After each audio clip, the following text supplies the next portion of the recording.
Welcome to today's lecture, where we will explore the dynamics of organizational structure.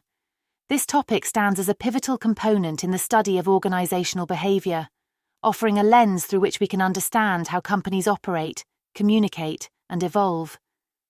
In this session, we will also focus on how organizational structures can establish a work culture that brings out the best in others, enhance your skills in recognizing, diagnosing, and transforming dysfunctional teams, and equip you with strategies for dealing with and resolving workplace conflicts effectively. Through this comprehensive approach, we aim to not only explore the theoretical aspects of organizational structures, but also delve into their practical implications in creating a positive and productive work environment. Our discussion will be guided by 4 key learning outcomes. Identify the 6 elements of an organization's structure. We'll start by dissecting the core elements that constitute an organizational structure. This understanding will serve as a foundation for grasping how different structures impact organizational dynamics. Describe the characteristics of a simple, bureaucracy, and matrix organization. Our exploration will include a detailed look at 3 primary types of organizational structures: simple, bureaucratic, and matrix. We will delve into their unique characteristics, strengths, and limitations. Demonstrate how organizational structures differ. As we analyze these structures, we'll compare and contrast their features, providing you with a clear perspective on how they differ in practice and theory. Analyze the behavioral implications of different organizational designs. Lastly, we'll critically examine how these different structures influence employee behavior, decision-making processes, and overall organizational culture. What is organizational structure? Organizational structure is a critical concept in understanding how businesses function. At its core, it defines how job tasks are formally divided, grouped, and coordinated within an organization. This structure is the framework that outlines how activities such as task allocation, coordination, and supervision are directed toward achieving organizational goals. It's essentially the anatomy of the organization, providing a blueprint for how it operates. When designing an organization's structure, 6 key elements are considered, each playing a unique role in shaping how the organization functions. Work specialization. This refers to the degree to which tasks in an organization are subdivided into separate jobs. It's about dividing work into specific tasks assigned to individuals based on their skills and expertise. Departmentalization. This is the process of grouping jobs together. Organizations can departmentalize based on functions, products, geography, processes, or even customer types. This structure determines how different sections or departments within an organization interact and collaborate. Chain of command.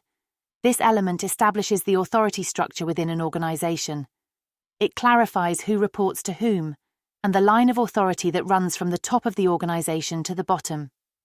This hierarchy is crucial for maintaining order and supervising processes within the company. Span of control. Span of control relates to the number of individuals a manager supervises. It can be wide, with a manager overseeing a large number of subordinates, or narrow, with a manager supervising just a few. This aspect affects decision-making processes, communication efficiency, and managerial responsibilities. Centralization and decentralization. This refers to where decision-making authority is located within the organization's structure. Centralization means that decision-making is concentrated at the top levels, while decentralization distributes decision-making closer to the action or operational level. Formalization. This element pertains to the extent to which an organization's policies, procedures, job descriptions, and rules are written and explicitly articulated. High formalization means strict rules and procedures govern behavior, while low formalization gives more freedom and discretion to employees. Understanding these 6 elements helps us grasp how organizations are structured and why they function the way they do. Each element plays a critical role in defining the organization's overall effectiveness, efficiency, and culture. As we move forward, we'll explore how these elements interact and influence organizational behavior in real-world contexts. Work specialization in organizational structure. Work specialization. Work specialization, also known as the division of labor, is a fundamental aspect of organizational structure. It refers to the degree to which tasks within an organization are broken down and divided into separate jobs. Each segment of a job or task is performed by a separate individual specialized in that aspect. This approach is rooted in classical principles of management and has been a significant factor in the development of mass production techniques. Benefits of work specialization. Efficiency. Specialization allows employees to focus on a specific set of tasks, reducing the time spent switching between different tasks and putting away equipment. This leads to a more streamlined process, where tasks are completed more quickly and efficiently. Ease of training. Training becomes more straightforward because employees only need to learn a specific set of skills related to their particular task. This simplifies the training process and can result in a more skilled workforce in those specific areas. Downsides of work. Specialization, boredom and stress. Repetitive doing of the same tasks can lead to boredom and stress among employees. Low productivity. Over time, the monotony of repetitive tasks can lead to decreased employee motivation and productivity. High turnover and increased absenteeism. The lack of variety and challenge in work can result in higher employee turnover and increased absenteeism, as employees seek more engaging and diverse work environments. Consider the example of Starbucks, a global coffeehouse chain. In a typical Starbucks store, work specialization is evident in how tasks are divided among employees. Baristas focus on making coffee, cashiers handle the billing and customer interactions, and other staff may specialize in food preparation or maintenance of the cafe.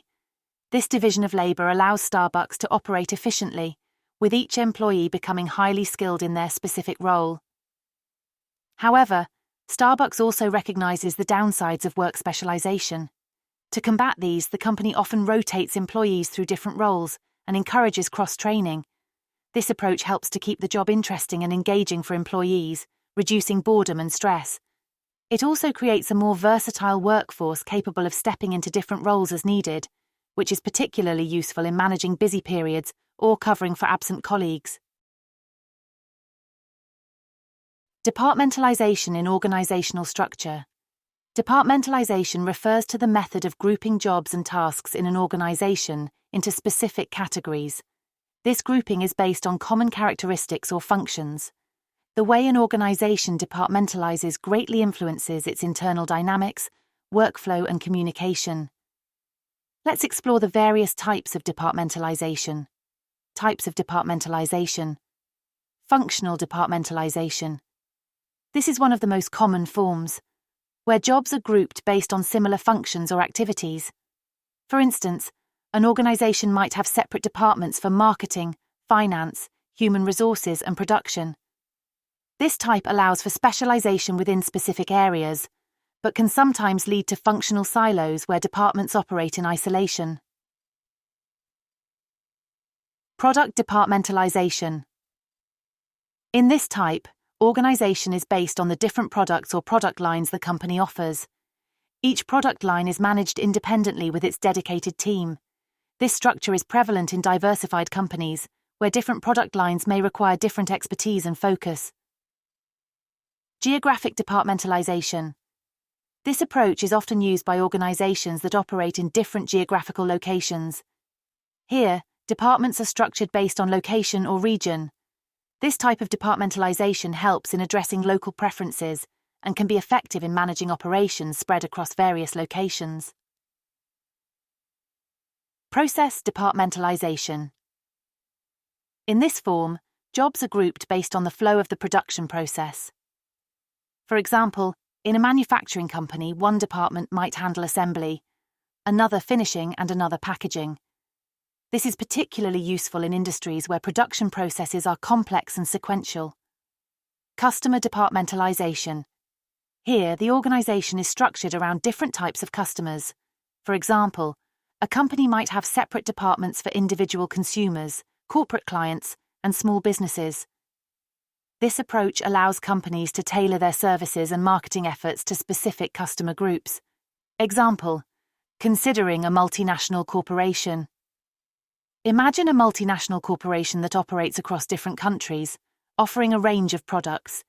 This corporation might use a mix of geographic and product departmentalization. It could have separate divisions for each country it operates in, geographic, and within each country, further divisions based on different product lines, product. This hybrid approach allows the company to focus on specific market needs and preferences while also maintaining expertise in each product line.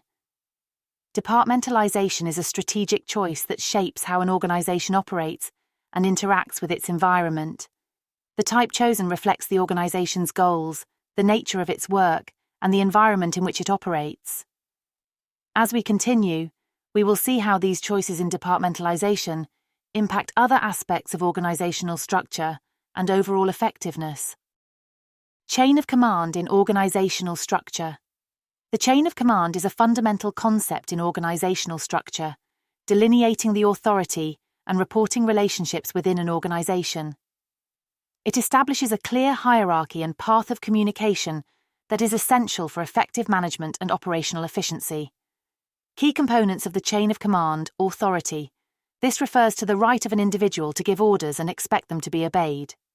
Authority in an organization is critical, as it establishes who makes decisions, who holds responsibility, and who directs the activities of others. This hierarchy of authority ensures that decisions are made by those with the most experience and knowledge in relevant areas. Unity of command, a principle stating that a subordinate should report to only one superior. The idea behind unity of command is to provide clear reporting relationships and eliminate confusion. When an employee receives orders from more than one superior, it can lead to conflicts, confusion, and potentially conflicting priorities. Delegation.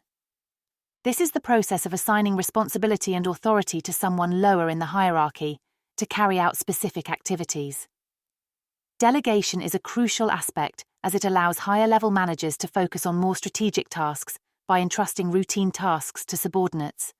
It also empowers employees, giving them a chance to grow and develop their decision-making and leadership skills.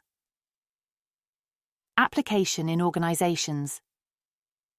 In any organization, the chain of command plays a vital role in maintaining order and ensuring that instructions and decisions flow smoothly from top management to the lowest levels. For example, in a large corporation, the CEO sits at the top of the chain of command, with various levels of management beneath them. Each manager has authority over their respective departments and subordinates, and this structure helps in aligning the organization's efforts towards common goals. However, the chain of command is not just about maintaining control. It's also about effective communication and ensuring that everyone in the organization knows who to report to and who they are responsible for. This clarity is essential for effective teamwork and organizational success. Challenges and adaptations. Modern organizations sometimes adapt the traditional chain of command to be more flexible and responsive. For instance, in many tech companies, while the chain of command is clear, there's a greater emphasis on collaboration and less rigid adherence to hierarchy. This approach can foster innovation and quick decision-making, though it requires a strong organizational culture and clear communication channels to be effective. Concepts to skills. Delegating authority. Transitioning from the theoretical understanding of organizational structure to practical application. One of the key skills in management is the ability to delegate authority effectively. Delegation is not just about assigning tasks, it's about empowering others to make decisions, encouraging initiative, and ensuring accountability. Here are the steps to delegate authority effectively. Clarify the assignment. Clearly define the task or project being delegated. This involves explaining the objectives, expected outcomes, deadlines, and any relevant background information. Ensuring that the employee understands not just the what, but also the why of the task is crucial for effective execution. Specify the employee's range of discretion. Outline the limits within which decisions can be made. This might include budget constraints, deadlines, or any specific guidelines that need to be followed. By defining the boundaries of authority, You enable the employee to make decisions confidently without overstepping their bounds. Allow the employee to participate. Involve the employee in the planning process. This participation can include discussing potential strategies, soliciting their input, and addressing their concerns. This involvement not only increases their commitment to the task, but also helps in developing their decision-making and problem-solving skills. Inform others that delegation has occurred. Communicate to other team members and departments that a particular responsibility has been delegated. This step is crucial to ensure that the employee receives the necessary cooperation and resources from others, and avoids confusion about roles and responsibilities. Establish feedback controls. Set up mechanisms for regular progress checks and feedback. This could be through scheduled meetings, reports, or informal check-ins. Feedback controls are essential not only for monitoring progress, but also for providing support and guidance as needed. Practical example. Delegating in a project setting. Consider a scenario where a manager in a marketing department delegates the responsibility of managing a social media campaign to a junior team member. The manager clearly outlines the campaign's goals, the budget, and the timelines. They discuss potential strategies and take the team members' suggestions into account. The delegation is then communicated to the rest of the team, ensuring that the team member has access to all necessary resources and support. Regular meetings are scheduled to discuss progress, address challenges, and provide feedback.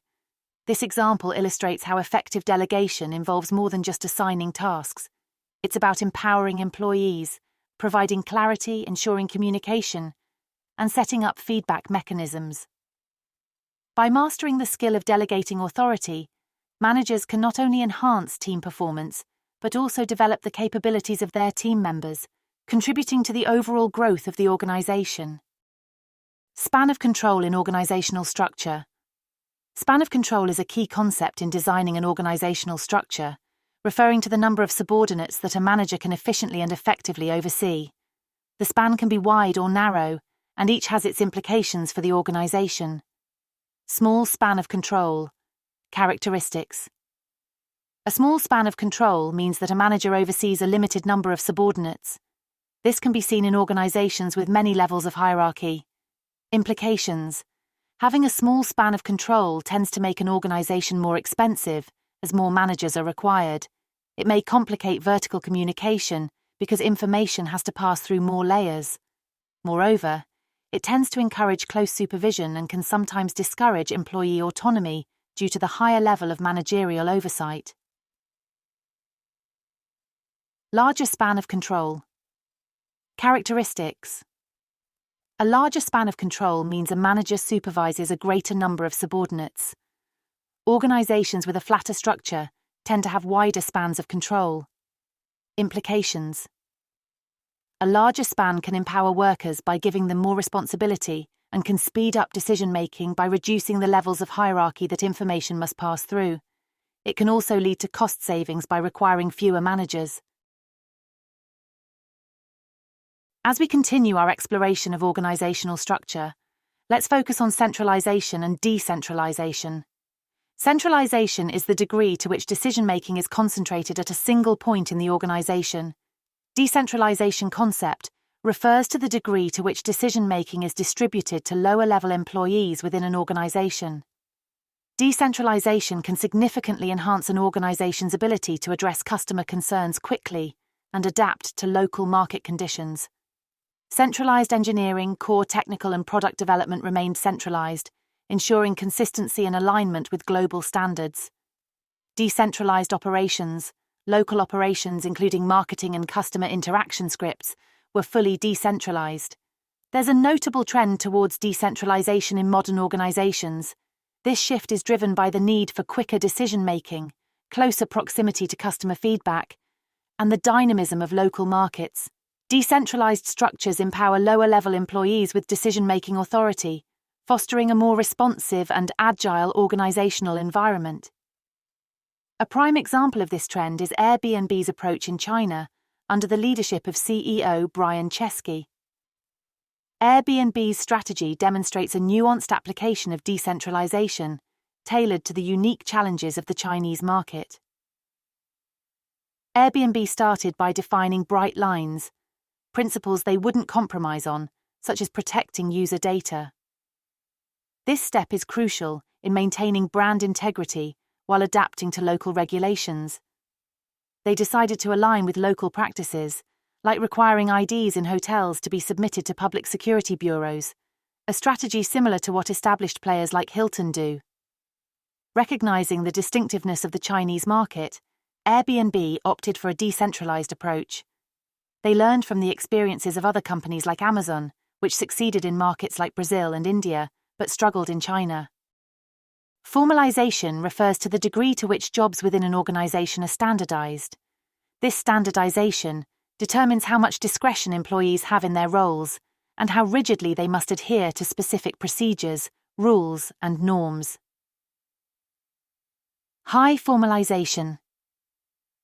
In organizations with high formalization, employees experience limited discretion.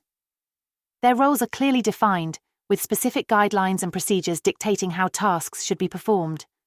Consistency and predictability. High formalization ensures that tasks are performed uniformly across the organization. Reduced flexibility. Employees have less room for creativity and improvisation, which can lead to predictable outcomes but may inhibit innovation. Industries like manufacturing, healthcare, and finance often exhibit high formalization due to regulatory requirements, the need for consistency, and risk management considerations.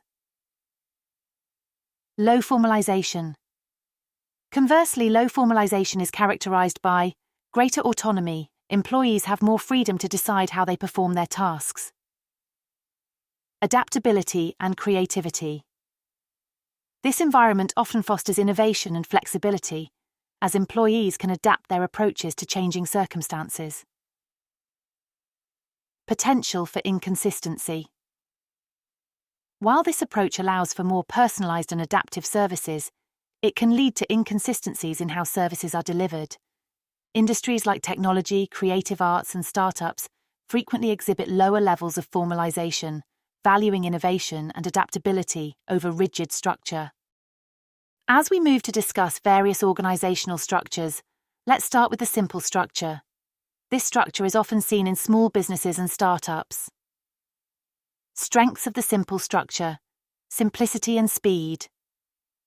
The simple structure is straightforward, with few layers of management. This simplicity leads to fast decision-making processes, flexibility. Due to its minimalistic setup, it's highly adaptable to change. This flexibility is advantageous in dynamic and unpredictable markets. Cost-effectiveness. With fewer layers and less bureaucracy, it is generally less expensive to maintain compared to more complex structures. Weaknesses of the simple structure: scalability issues. While effective for small organizations as the organization grows, this structure can become less efficient. Slower decision-making. In larger contexts, as organizations expand, the centralization of decision-making in one person or a small group can slow down processes. High dependence on leadership. The success of the organization heavily relies on the capabilities and decision-making of a single leader or a small leadership team. This can be risky, especially if the leader lacks experience or is incapacitated. Next, we'll explore the bureaucratic structure, commonly found in larger organizations or those requiring strict adherence to rules and procedures. Strengths of bureaucratic structure: consistency and standardization. Bureaucratic structures are highly systematic, offering consistency in operations and decision-making. Clear lines of authority. They have well-defined hierarchies and roles, which clarifies reporting relationships and accountability. Efficiency in specialized tasks. Specialization allows employees to become experts in their specific roles, increasing efficiency. Weaknesses of bureaucratic structure: inflexibility. Bureaucracies can be rigid, making it hard to adapt to changes in the market or environment. Potential for red tape. The emphasis on rules and procedures can lead to excessive bureaucracy, red tape, slowing down decision-making and innovation. Impersonal. This structure can seem impersonal and may not foster a collaborative or creative work environment. Lastly, Let's examine the matrix organization, a hybrid structure that combines elements of both functional and divisional structures. Strengths of matrix organization: flexibility and dynamism. The matrix structure is dynamic, allowing for efficient allocation of resources and adaptability to changing environments. Enhanced collaboration. It encourages collaboration between departments, fostering innovation and problem-solving. Dual focus. Balances the focus between product service and functional expertise, enhancing overall operational effectiveness. Weaknesses of matrix organization. Complexity. The dual chains of command can create confusion and complexity in decision-making. Conflict of interest. Employees may face conflicting demands or priorities from different managers. High coordination costs. Managing the intricate network of relationships and responsibilities can be challenging and resource-intensive. Companies differ in their structural makeup, and these differences are not arbitrary. They are a deliberate design choice that aligns with the strategic objectives of the organization. Consider innovation, a space where companies strive to break new ground and disrupt markets. In such an environment, an organic structure is paramount. This is a loose, flexible structure characterized by low specialization and formalization, coupled with a high degree of decentralization. The intent here is clear: to cultivate an environment where creativity blossoms, decision-making is swift, and adaptability is the norm. Employees are encouraged to think on their feet, collaborate across boundaries, and take initiative. This is the fertile soil in which new ideas take root and flourish. Now let's pivot to a different strategic objective: cost minimization. Here, the organizational structure takes on a contrasting form known as the mechanistic structure. Picture a tightly run ship. There is extensive work specialization, a high degree of formalization, and centralized decision-making. Each cog in the machine has a defined role, procedures are by the book, and the chain of command is clear. The goal? To streamline processes, eliminate waste, and drive down costs, creating an efficient, predictable machine that operates like clockwork. But what if a company's strategy involves a bit of both worlds, staying efficient while also being innovative? This is where we encounter a hybrid structure, blending mechanistic and organic elements. Such an organization maintains tight controls over its established processes to ensure efficiency and cost-effectiveness. Concurrently, it allows looser controls for new projects, fostering an environment conducive to innovation and dynamic change. Take, for example, the case of Schindler. Within its larger corporate structure, Schindler has crafted small business units that function with the agility of startups. These units are nimble, innovative, and can act quickly on new ideas, much like independent small businesses, fostering innovation and entrepreneurial spirit. In conclusion, the structure of an organization is a reflection of its strategic priorities. An organic structure fosters innovation, a mechanistic structure drives efficiency, and a hybrid structure seeks to balance the two. Understanding these alignments is crucial for managers and leaders as they shape the organizations of the future. Entities that are not only efficient and innovative, but also adaptable to the ever-changing business landscape. Let's keep this in mind as we move forward in our journey through organizational behavior. It's intuitive to think that the larger the organization, the more complex its structure tends to be. Organizations with a workforce of 2,000 or more often exhibit increased specialization. There are more varied jobs, leading to a greater need for specialized roles. More departmentalization. Larger organizations are typically divided into more departments, reflecting the diversification of tasks and functions. Greater number of vertical levels. With size comes more hierarchical layers, which can add to the complexity of managerial oversight. Amplified rules and regulations.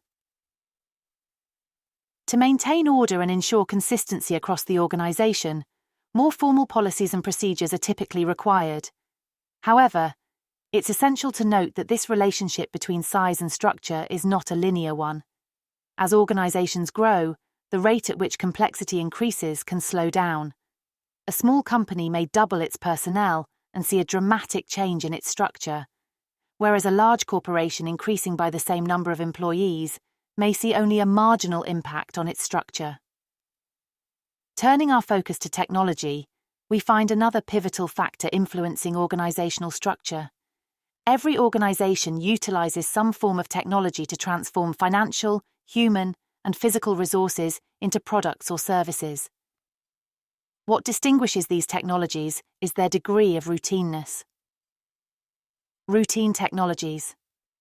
These are predictable and well-understood processes that can be standardized and mechanized. Organizations employing routine technologies are more likely to have a mechanistic structure with strict rules and procedures to ensure consistency and efficiency. Non-routine technologies. These are more complex and involve a greater degree of uncertainty. They often require a more organic structure with less formalization, allowing for greater flexibility and responsiveness to unforeseen challenges. Understanding the interaction between technology and organizational structure is critical. For instance, a manufacturing plant that uses an assembly line, a routine technology, will likely have a different structure than a research firm that relies on the creativity and expertise of its personnel to innovate, non-routine technology. One more reason organizational structures differ is the environment in which an organization operates. The environment encompasses all external forces that affect the organization's ability to achieve its objectives. The uncertainty these forces bring can significantly shape how a company structures itself. Let's delve into the environmental factors that contribute to the variation in organizational structures. Capacity. This factor relates to the abundance or scarcity of critical resources in the environment that can support growth. Organizations in environments with high capacity may have more standardized structures due to the availability of resources and stability, which allows for planning and economies of scale. In contrast, those in low-capacity environments might adopt more flexible and lean structures to navigate resource constraints and competition. Volatility. High volatility in an environment implies frequent and unpredictable change, leading organizations to adopt adaptable and often decentralized structures to respond swiftly to external shifts. In contrast, stable environments allow for more hierarchical and centralized structures, as rapid change is less of a concern. Complexity. The degree of heterogeneity and concentration of factors in an organization's environment can lead to structural differences.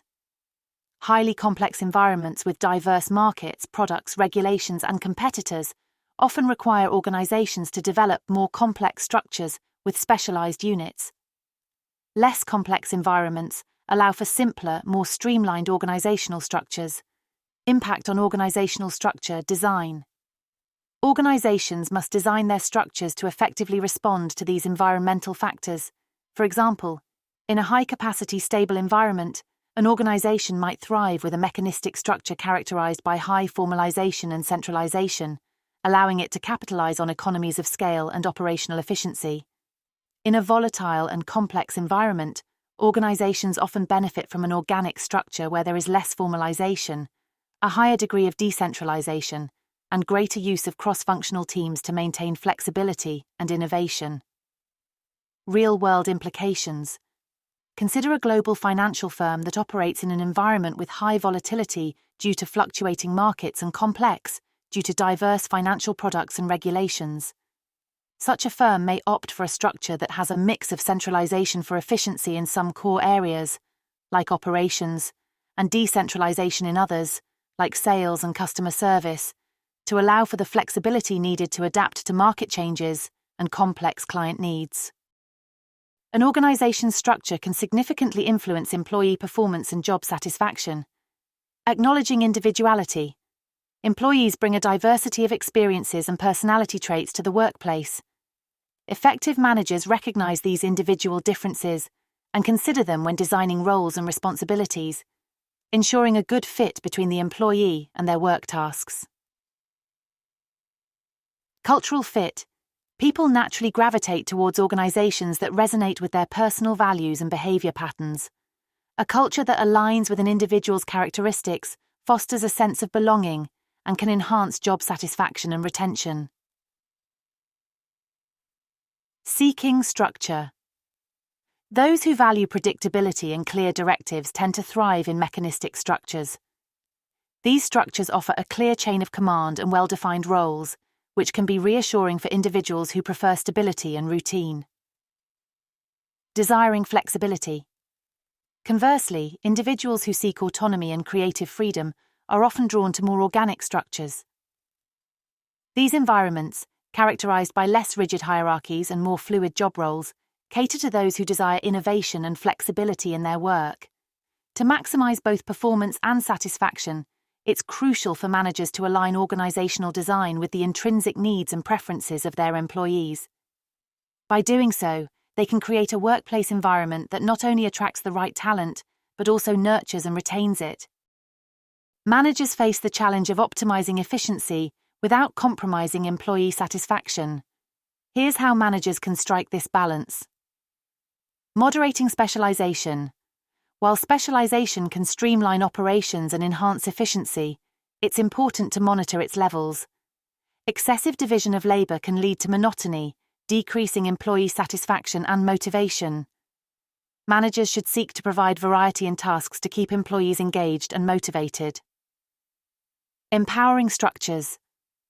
Rigid hierarchies may bring order, but they can also stifle creativity and autonomy.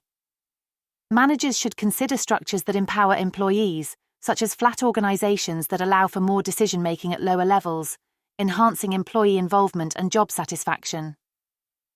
Flexible work options. The lure of virtual and boundaryless organizations is strong, offering adaptability and cost savings. However, managers must weigh these benefits against potential issues such as weakened company culture and collaboration. Before implementing flexible work arrangements, consider the impact on team dynamics and cohesion. Responsible downsizing. Downsizing may lead to cost savings and a tighter focus on core competencies, but it can also erode morale and trust. If downsizing is necessary, it should be approached with care, ensuring transparent communication and support for affected employees to mitigate negative impacts on morale. Environmental considerations. The external business environment's scarcity, dynamism, and complexity should inform the organizational structure. Managers must balance mechanistic and organic elements, creating a structure that responds to environmental demands while remaining efficient and robust. In summary, organizational structure is a defining element that can significantly influence the level of autonomy and individual experiences within a company. It is the invisible framework that shapes interactions, decision-making processes, and overall workflow within an organization. Throughout this lecture, we've identified key factors that determine an organization's structure. Organizational strategy. The chosen strategy of an organization, whether it be innovation, cost minimization, or another approach, directs the design of its structure to support the achievement of strategic goals. Organizational size. Larger organizations often require more complex structures to manage their diverse operations and personnel, whereas smaller organizations may benefit from more streamlined, less formal structures. Technology. The type of technology an organization uses can influence its structure, with advanced information systems enabling more flexibility and a flatter structure. Environment. The capacity, volatility, and complexity of an organization's environment are critical in shaping its structure. An organization must be designed to handle environmental demands effectively. It is important to note that there is no one best structure that fits all organizations. Structures vary widely, and their effectiveness can only be measured in relation to the organization's unique context and the preferences of its people. Individuals themselves differ in their preference for types of organizational structure, seeking environments that match their personal style and professional needs. As we move forward, remember that the essence of an organization lies not just in its structure, but in its ability to adapt and evolve. The most successful organizations are those that can align their structures with their strategies, technologies, and environmental conditions, while also resonating with the people who bring them to life.